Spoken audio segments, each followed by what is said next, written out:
Vamos às principais notícias da semana. O bispo da cidade, Dom José Carlos Tchakarovski, fez um ato de desagravo a Santo Antônio durante a missa do dia 5 de outubro. A imagem do santo foi usada em cartazes da primeira Marcha da Maconha de Caraguatatuba, que aconteceu no dia 4. Com autorização da Justiça. Nos cartazes, Santo Antônio e o Menino Jesus apareciam com ramos e mudas de maconha. Dom José Carlos classificou o caso como um enorme desrespeito ao que é sagrado. Pediu um pedido público e, claro, de desculpas aos católicos. No mesmo dia da marcha, ele publicou uma nota de repúdio. E depois da repercussão, os organizadores do evento divulgaram uma nota de retratação pedindo desculpas à diocese, à comunidade católica e a todos que se sentiram ofendidos. A Arquidiocese de Manaus promoveu no último fim de semana 3 dias de ação pré-COP30 com o objetivo de, segundo a própria diocese, fortalecer a luta pela preservação da floresta, das águas e dos povos que nela habitam. No dia 3 de outubro aconteceu uma vigília pré-COP na Praça do Congresso,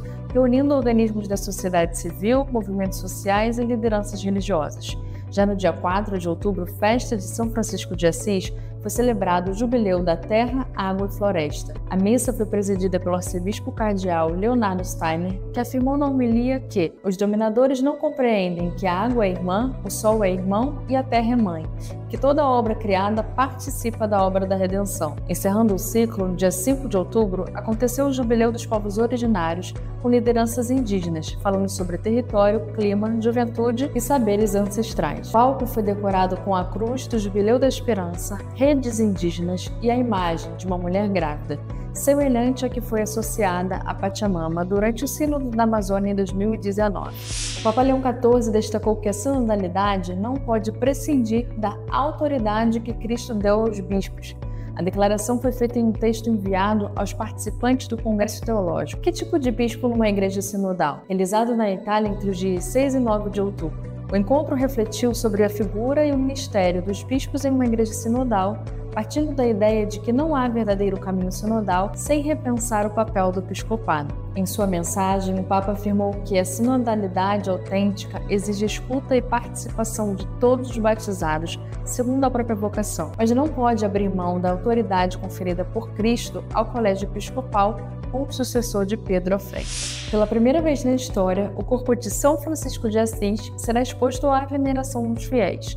A exposição vai acontecer de 22 de fevereiro a 22 de março do ano que vem, em comemoração aos 800 anos da morte do santo. O anúncio foi feito no dia 4 de outubro, festa de São Francisco de Assis, diretamente da cidade de Assis. Durante o evento, o corpo do santo será retirado do túmulo na cripta da Basílica e colocado aos pés do altar papal, na igreja inferior da Basílica de São Francisco. O Papa Leão XIV publicou no dia 9 de outubro o primeiro grande documento de seu pontificado, a exortação apostólica de Lex T.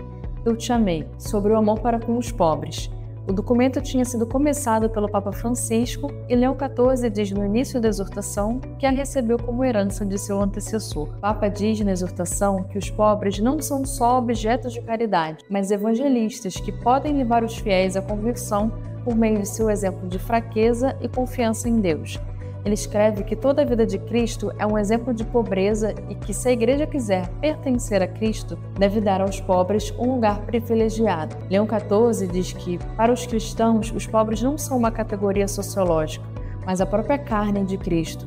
Segundo ele, toda a renovação eclesial sempre teve entre as suas prioridades a atenção preferencial pelos pobres, que se diferencia tanto nas motivações como no estilo da atividade de qualquer outra organização humanitária. O texto também enfatiza as necessidades espirituais dos pobres, dizendo que elas são mais importantes que as materiais, mas muitas vezes são ignoradas pela Igreja.